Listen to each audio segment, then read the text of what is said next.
everyone, I'm Sophia Louisa Lee. Thank you so much for joining me for another episode of So Zoom In. Please hit like and subscribe. I greatly appreciate it. I love bringing you people who are in the creative flow. Hey, Richard, how are you? Oh, I'm good. How are you? Good. It's so nice to see you in Yeah, person. Well, kind of, sort of, more or less. more or More less, than we have for a while. a few years now. Well, Yeah, first of all, I want to say congratulations on all your wins in all these different film thank, festivals. That's thank, fantastic. thank you. I Can know. I think so too.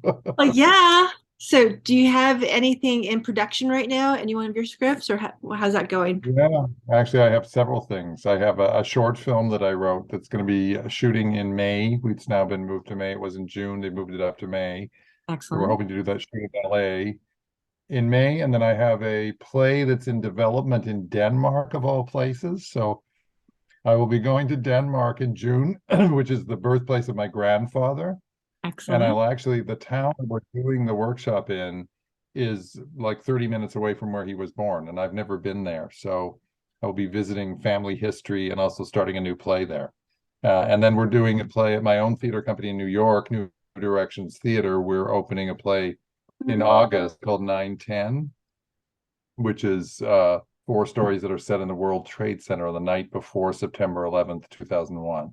No, And so that's going to open on late August, and we're closing on September 10th in honor of the no. night before, the anniversary of the night before. Now, one of those stories is somewhat autobiographical. Is that correct? Um, there's a certain amount of autobiography, well, probably in everything that I write, but All in right. 910, one of the stories is about the friendship actually between a gay man and a Muslim woman from Morocco who formed this unlikely relationship working the graveyard shift in an office she's temping, he's a permanent employee of this office, financial office in the World Trade Center. And they end up bonding over their efforts to, both of them are trying to find a partner online. So they give each other advice on dating and so on, and end up finding a real bond together. So, and that was actually based on a friendship that I had with a Muslim woman from Morocco. So, so that's And somewhat autobiographical. And the gay character in that is also dealing with the death of his father, which I went through right around, he died right before 9/11. So that's autobiographical. But the okay. show in Denmark is actually about the actress Ingrid Bergman. I wrote it for a Danish actress friend of mine, Anna Mette Andersen, who looks remarkably like uh, Ingrid Bergman, and I wrote a one woman show for her, which we're workshopping there in Denmark, in her hometown, actually. Oh, that's wonderful. So, yeah, and the short film, just to finish is The Right, right. Gazebo, which Mhm. is actually about an elderly couple who die, and they get trapped in their home elevator during a heat wave, and it's about their last moments together, Wow. more or less dying in each other's arms in that elevator. So that's not autobiographical yet. No. Wow. All right. And so you have lots of projects happening, Yeah. and you have one here in Los Angeles that's coming up soon, right? For a I play? had one. It was last year, and that was a play called A Terminal Event. It was done at the Victory Theater in Burbank, Mm. and we got incredible reviews. We were actually chosen, the chief critic at Stage Raw chose it as one of the best plays of last year. Oh, that's And we opened right after COVID began to lift, and it was still hard to get an audience. So we had trouble on that score. I'm told it's still difficult in LA, maybe a little better in New York, to get people to come back to the theater. right. But we did really well with the critics. We got great reviews. So that Oh, was, and wonderful. it was such a rewarding production. It was a wonderful, they do great work there at the Victory Theater, and they've been around since the 1980s, developing new plays. So we went through a real developmental process. I worked with the director, Maria Gabetti. I cut like more than 10 pages out of the script, and we did a lot of rewriting in the rehearsal room. So that was that in itself was worth the journey, because it was so rewarding creatively. So, do you think it'll be a play that you'll put up again sometime?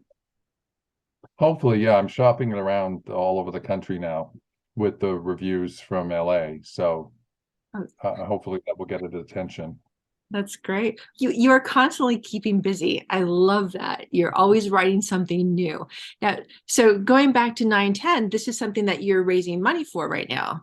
Is that Yes, I am. We have an Indiegogo campaign. and how's You can that work? find it on Indiegogo, yeah. And it's the third campaign. We've done it in three parts. Mhm. First, we raised money to book a theater, and we've booked the Gene Frankel Theater in New York, which is it's this historic theater. James Earl Jones and Cicely Tyson both started their careers with the Gene Frankel Company, and you walk into their lobby, and it's just this incredible like 1960s and 70s theater history right there in the bones of the building. And the building itself was it's an artist's haven, and the artist Robert Mapplethorpe actually lived, and I've met other artists who say they actually lived in this building for a time because they had nowhere to go and they were artists, so they were put up in the Gene Frankel Theater building. So we're going to be in there, and we really love the people there, and we love just the feeling of history, and it's a play about history in a way. So it works there. So we've kind of put the down payment on that, and now we're raising money for all the other things that you have to pay actors and insurance and Right. uh, Yeah. publicity and that stuff. I don't think people realize the cost it takes of putting up a performance. Oh So, yeah. yeah. And so you're talking about insurance and actors and what kind of time frame do you have to have the money by? Well, we're opening, as I said, and we haven't quite picked the night, but it'll be like in the third week of August, and then we're running for 16 performances. We'll have an equity showcase contract, which is like what used to be called Equity Waiver in LA. I think it's called something slightly different now, but it's basically where you pay the actors a certain minimal amount, and they agree to perform for only 16 performances. But it's a chance to get a new play up, and it's also great exposure for the actors. Um, so we have to raise, some of the money before we get into the theater. We have two more payments to go on the theater, and then in order to get our equity showcase approval, we have to have our insurance, and we have to be cast. So we have to get all that taken care of, and then there's other expenses that come up. But then as you're running, you also have expenses that you have to pay. But then you're getting box office income at that point. So Well, that helps. I've heard people say, okay, if you're going to spend time writing, why not write a screenplay? Why not do a film instead?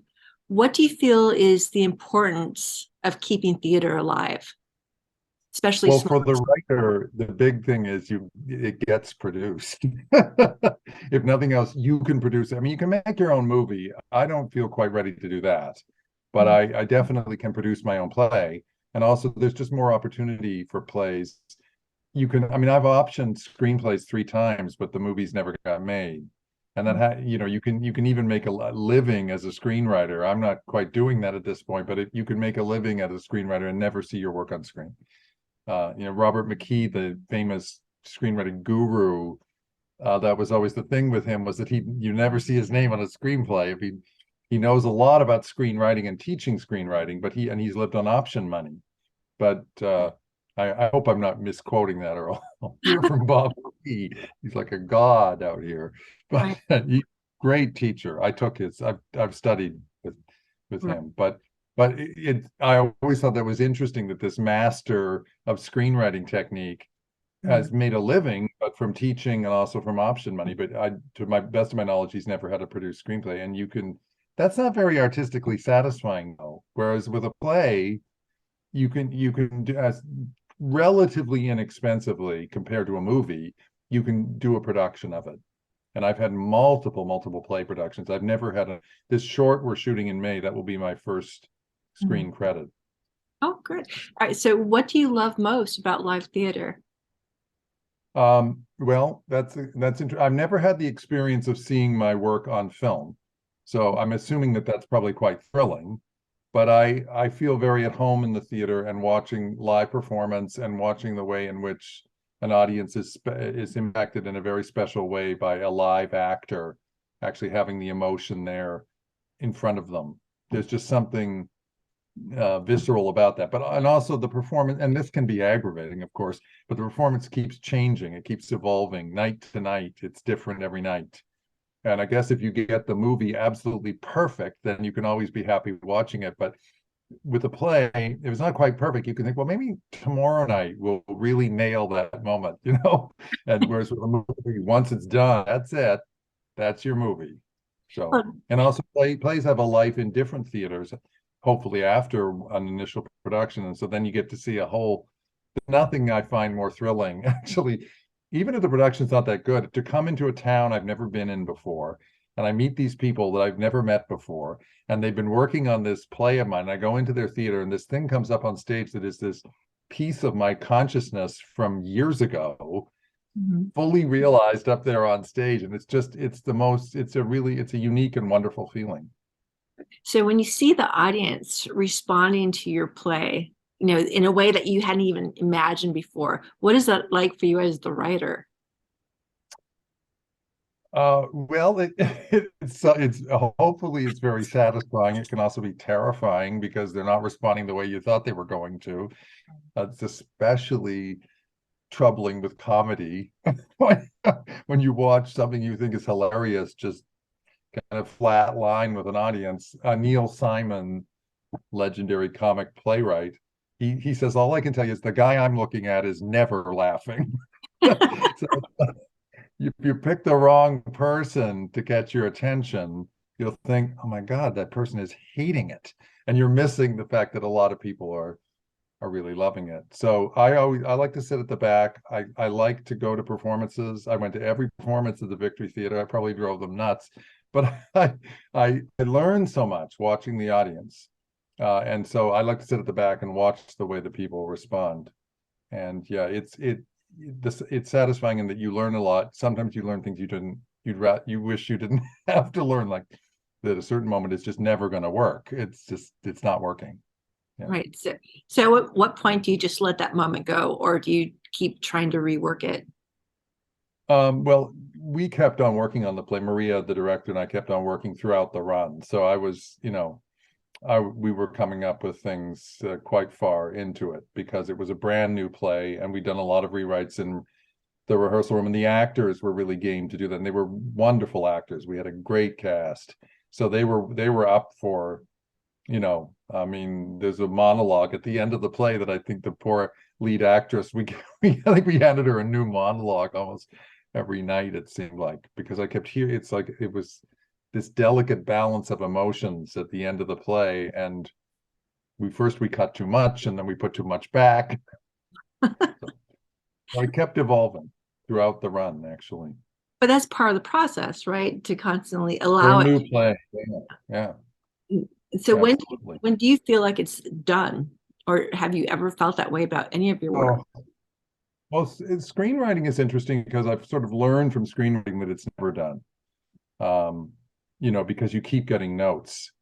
And Hal Crosman, who we both know, he talks about how the advantage of not being an A-list screenwriter is that you keep honing that script, because you keep getting notes. Even when I pitch a screenplay to a producer, often I will get notes on the pitch that give me an idea about the story, and I'll go back and rewrite it.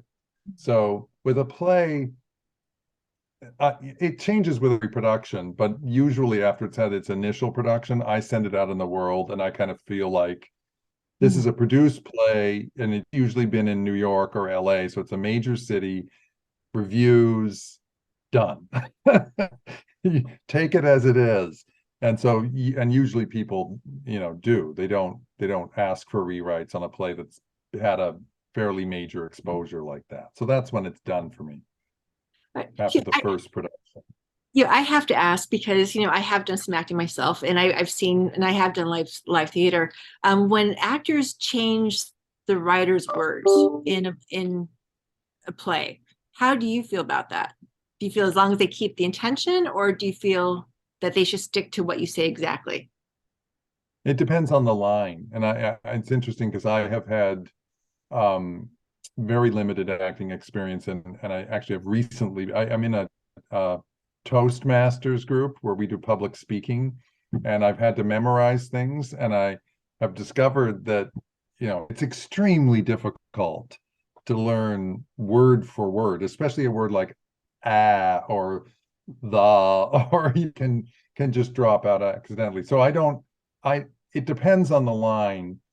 And also in rehearsal, I'm open to actors saying, I can't make sense of this. Is there a lot of the rewrites that we worked on came from the actors who just, but you also have to know when to say, you know what, try harder. That line is like, and then you also try to explain in an actor's language how the line works. Maybe they just, because sometimes on the page it's self-explanatory to the writer, but the actor, and then when you do that, sometimes the actor will say, oh, yeah, I didn't see it that way. That's where she's coming from or whatever. And then it works.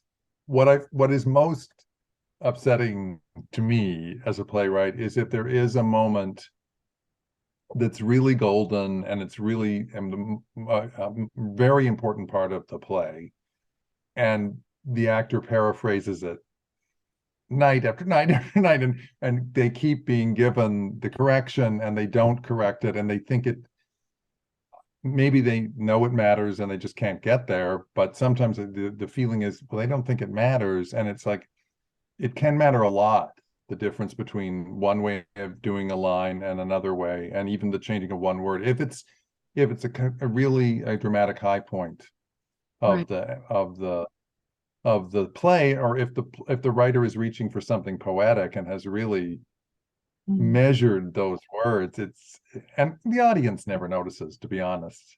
I'll go up to people, I mean, I don't do it anymore, but when I was younger, I would go up afterwards, I'd be like, oh, I'm sorry for that, line, that speech at the end that was completely not the way it was. And they were like, I loved that speech. What are you talking about? It's the most powerful part of the play. It's like they don't hear the thing that you as a writer hear, but it can be very hard for the writer.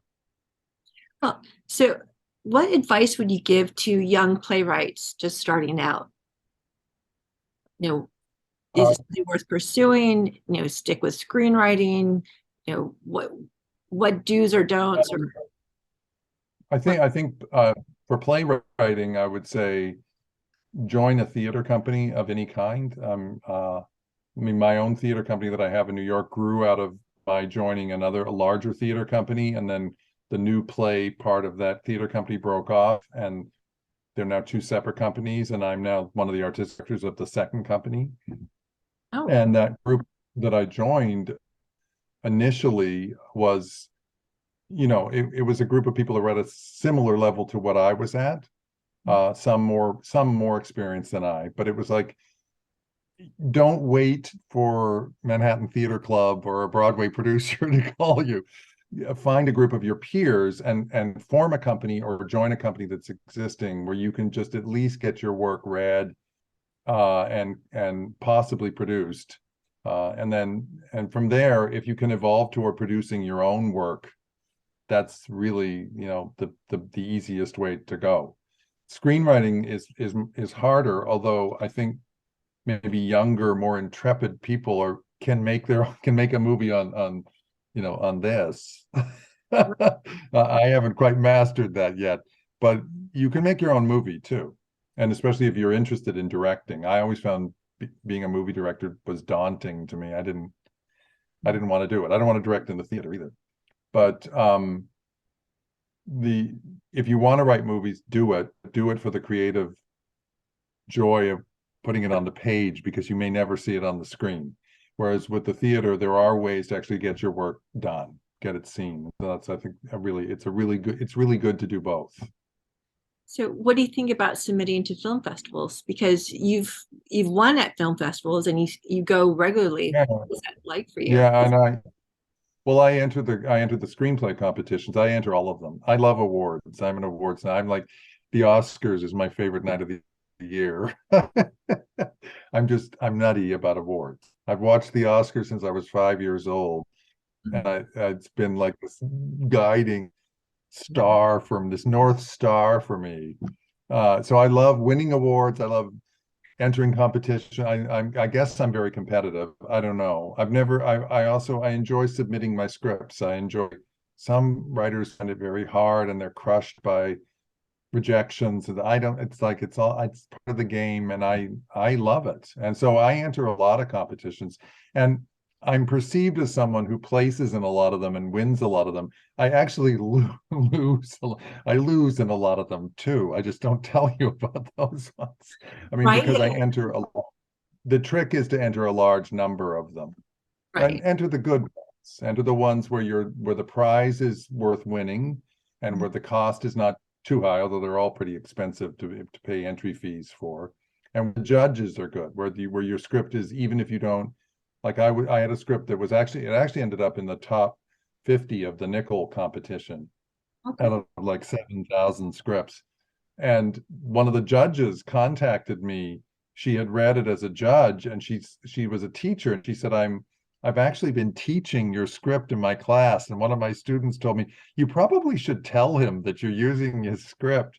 And so I heard from one of the judges, and she said, she didn't even know where it had ended up in the competition, but she said, I just loved the script and I wanted to get in touch with you.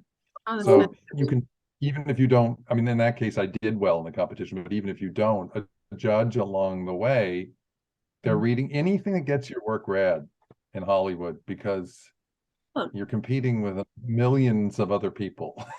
right. Well, do you find it's a good place to network also? Or do Well, you? the festival, to actually go, I go to the Austin Festival almost every year. I love it. It's like writer's camp. It's fun. Oh, And great. it's a festival specifically built around the writer. So I've always gotten a lot out of it. I was the screenplay for 9/10 actually was a semi-finalist there Mm. in 2010, and that was the first year that I went. And Oh, I thought, I was spoiled. I thought, oh well, next year I'll be a finalist. Actually, I've never been a semi-finalist again. I got that. I've been what they call a second rounder, which is like a quarterfinalist many times, but that was my one and only trip to the upper echelon there. But it got me going, and it's rewarding just to go. You see new films. I saw Women Talking there this year. I saw The Whale. Which both of which I loved Women Talking more than any other film this year. I thought it was amazing. I saw La La Land for the first time there. I saw Jackie there for the first time. I saw so many Three Billboards. I saw that so many films that they didn't premiere there, but one of their first screenings was at Austin. So you get to be like almost like a first nighter discovering these new films that everybody's going to be talking about. So that's fun that's too. exciting. So have you made any contacts there outside of the festival that you're able to work on something together? Yeah. A friend of mine, I mean, he became a friend of mine because he optioned my screenplay 9/10. I met him there, and I've met people that have remained friends, screenwriting, cohorts. But David optioned 9/10 out of the Austin Festival. I'm trying to think if there's any other professional contacts. I think there've been a few others. There's always screenwriting you people there. Hal Crozman people are always there, so you can network with them. And I've definitely met people there that have been important in my career in various ways. But Oh, it's mostly it's just the panels, and it's so stimulating, it's so inspiring, and you get so many ideas. right. That's the biggest thing that I take away from it. Oh, that's wonderful. So when 9/10 was optioned, what made you decide to go ahead and put it on stage? Well, the film was optioned, but the option ran out before the producer was able to raise the money, to get enough money to make it, which happened with my two other options also. So, but the stage play was I was always free to do what I wanted with the stage version. And now the movie is freed up again too. So, and in fact, David, the producer in Austin, he was going to do the stage play initially, and then he got interested in doing the film, and neither one of them ended up coming to fruition. But now the play is going to be done finally in New York. After I wrote it in like 2003, so Okay, well, see, yeah, you just have to be patient as a writer, right? yeah, Nothing ever yeah, happens overnight. So majorly. right. All right. Well, so how many new projects are you working on? So you are producing this play. Are you writing a new script, or are you? Yes, well, I just finished a new script. I'm now shopping around to some of the places like the O'Neill Center where they workshop plays, where the development places, because it needs development. And Maria is looking at it. I would love to do it at the Victory, just to reading workshop kind of thing, because we just did such great work together on the last play. So that's out there, and I'm writing 2 short films for a producer who found me on was it Inktip? No, he found me on, I wrote a script for someone of Inktip. That's another good place to go. I think he found me on Coverfly, which is another one of these sites that will showcase your scripts and so on. Right. And he read the script that's being shot in June, and I said, well, that's already, I've optioned that. That's now going to be filmed. So he then had a couple of ideas he pitched to me, and I'm writing those scripts for him, short films. And I'm self-publishing a novel that I wrote many years ago. I forgot to mention that, and I want to adapt that into a screenplay, which is why I want to get it out there as a novel first, so that then it will be based on IP, as they call intellectual property, as they call it in Hollywood, and they love that now. So I think that's everything that I'm working on. Huh. So, and then I'm also a self-employed book editor. So I work constantly. I work for New York publishing houses. Right. I work for Simon and Schuster and Hachette Book Group and major publishers. So How many it's a very books interesting work. Sorry. how many books do you work on regularly? Oh, I work on like 2 or 3 a month at least. So a number a year. Do you ever get inspired from reading these books? Oh yeah. Because I get to read things I would never read otherwise. They're sort of assigned to me, and I always take everything they want me to do because I like the variety of assignments.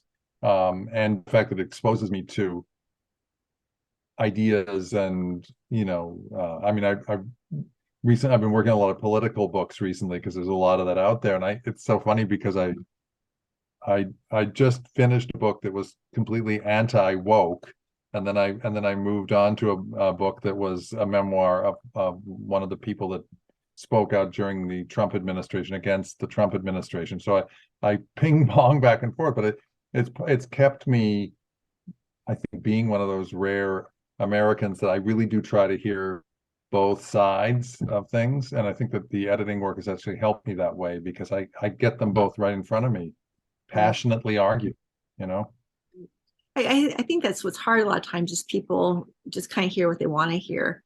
So to have the opportunity to be able to see all sides, that's enriching for you as a writer, to really add so much more to your characters and to your storyline just by knowing so much more.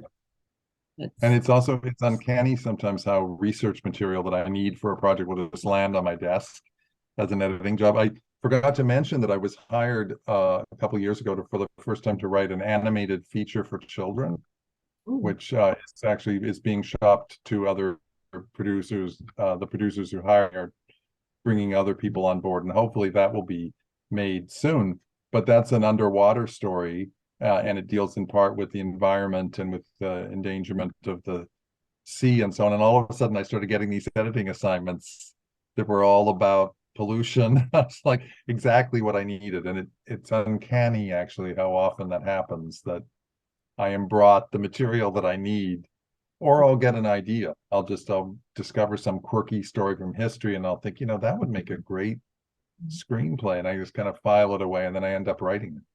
Good. Well, the main thing is you're constantly writing, and that is so inspiring to see you do that. Yeah, since I was a child. Good.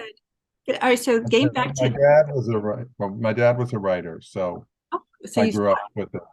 Yeah, I come by honestly, and it was encouraged.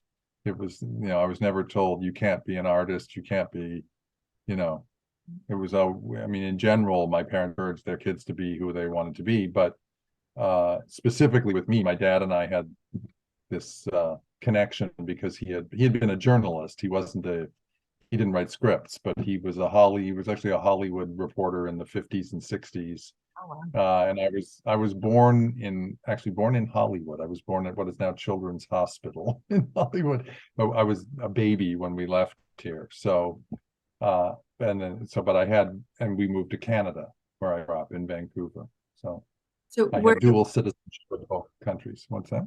where are you now? Are you in New I'm in York? LA. Oh, you're in No, LA. I'm in West Hollywood, California. Oh, yay, where's Yeah. rainy? The sun is coming out actually. Well, intermittently today. It's bright anyway. It's been Um, raining. so back to 910 is going to be in New York. So if Yeah. people want to donate to your campaign, where do they go? What do they do? And what can they expect? Okay. Well, they can go if they just go to Indiegogo and search for nine. It's world premiere nine. I should have this down in my memory. If you just search for 910 though, you'll find it, or just go to the theater section in Indiegogo. And or if not, you can also go to our theater company website, which is www.newdirectionstheater with an ER on the end of theater.org. Okay. Right. And that will link you also directly to our company fundraising. Oh, that's so exciting. Now you said there are four different stories, Four right? different stories, yes. And they All all set in the do they intertwine sorry. or are they separate standalone stories? No, they're separate. It's like we move through each of the stories 3 times. So we do 1, 2, 3, 4, 1, 2, 3, 4, 1, 2, 3, 4. So Okay. it's kind of like 3x but it's all in one uninterrupted. It's like a little more than 90 minutes without an intermission. Oh, nice. That sounds exciting. That sounds very, very, very exciting. Okay, so if people want to donate, they can do there. So say we get this, you get this up on the stage. It will get up. It'll be amazing. What happens next? Well, we wait and see how it's received. I mean, always the dream in New York is that we're off Broadway, so you want to bump up to off Broadway or Broadway if you're dreaming big. And that depends on a lot of things. It rarely happens, and it depends a lot on if you get a review in the New York Times and whether the review is a rave. So, I mean, I've been lucky because my last 4 plays in New York were reviewed in at least got into the Times, but they weren't. The first one was close to a rave, but it was a play that had a cast of I think it was 11 actors. So that was an expensive play to do beyond the showcase level, and so that was not likely to transfer. In fact, did not transfer. But honestly, at this point, the joy of seeing the play done and having it in front of an audience and being back in New York, where I lived for many years, I mean, that's fun enough. My producing partner, who's also my director, Eliza, Beth, and we've talked about how this time we almost feel like, if we get the Times, we get the Times. If we get a rate, and my joke is, of course, this is the one that will go to Broadway because we're both kind of like, whatever. Right. Just do it. Let's just Oh, that's when it happens. But yeah, I mean the dream is that you bump up, but then also you collect your reviews and you can then go out with the script again. I mean, 910's been around the block a few times, but you go out again and you say, look, we were in New York, we got these lovely reviews. Here's a play to consider for your season. So Yeah. have you ever considered mentoring young children or young adults who want to be a playwright and put something on stage? Yeah. I teach at an online school called Bestseller Mastermind, and I have been working with not necessarily young, but with people who are it's mostly book writing. People are writing their first books, and I kind of got into it as a book editor, but we're now talking about me doing a playwriting and screenwriting class there. So, and I have done workshops in colleges. I've done playwriting workshops. We did a student production of 910, and another play of mine was that also had a student production at a college where I would go in and the students did the play, and then I would also teach a workshop. So I found it very satisfying.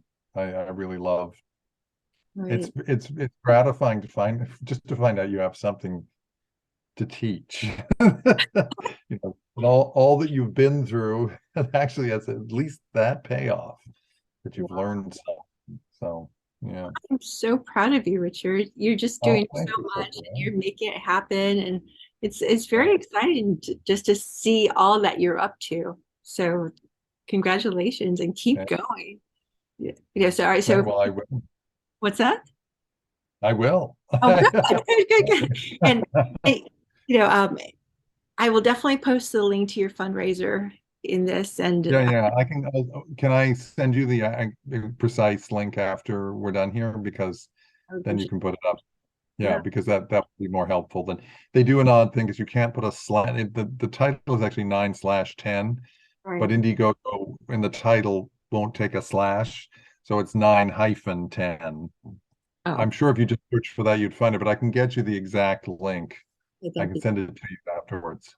And I hope that it's very successful and that it does come to Los Angeles. That would be wonderful. I think, That would be, I agree. That would yeah. be terrific. So you never know, right? You You never never know. know.